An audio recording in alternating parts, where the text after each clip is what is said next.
வணக்க மக்களே, இந்த காணொலியில் நீங்கள் இதுவரை அதிகம் பயணம் பண்ணிடாத ஒரு மலைப்பகுதிக்கு தான் போக போகிறோம். போகிற பாதையில் மிகவும் ஆபத்தான, பயமுறுத்தக்கூடிய ஆழமான பள்ளத்தாக்குகளையும் அடர்ந்த காடுகளையும் கடந்து நாம் இன்றைக்கி பயணம் செய்ய போகிறோம். நாம் போகிற இந்த தொடர்ச்சியான மலை பயணத்தில் பாதி மலை இந்த கோடை காலத்தில் காஞ்சி போயிடுச்சுங்க. மீதி இருக்கக்கூடிய மலை இந்த கோடை காலத்துலேயும் குளிர்ச்சியாக இருக்குங்க. சாலையோட இரண்டு புறங்களிலும் ஏலக்காய் தோட்டங்களையும், காப்பி தோட்டங்களையும், ரப்பர் தோட்டங்களையும் கடந்து மிளகு தோட்டங்களுக்கு மத்தியில் நாம் இன்றைக்கி பயணம் செய்ய போகிறோம்.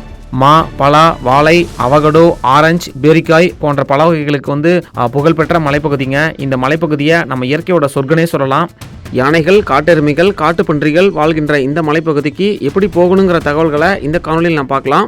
காணொலியில் ஏதாவது தவறுதலாக சொல்லப்பட்டிருந்தாலோ, இந்த காணொலி உங்களுக்கு பிடிக்கல அப்படின்னாவோ மன்னிச்சிருங்க. தயவுசெய்து யாரும் காணொலியை தவிர்த்துட்டு போக வேண்டாம். எங்கே அக்னி அடித்தா கூட இங்கே அக்னி அடிக்காது, அந்த அளவுக்கு நல்லாயிருக்கும். நல்லாயிருக்கும். இன்னைக்கு நம்ம திண்டுக்கல் பேருந்து நிலையத்திலிருந்து பெரும்பாறை வழியாக ஆடலூர் பன்றிமலை வரலும் பயணம் பண்ண போகிறோம். முழு காணொலி நம்ம யூடியூப் சேனலில் வந்திருக்கு. மறக்காமல் போய் காணொலியை பாருங்கள்.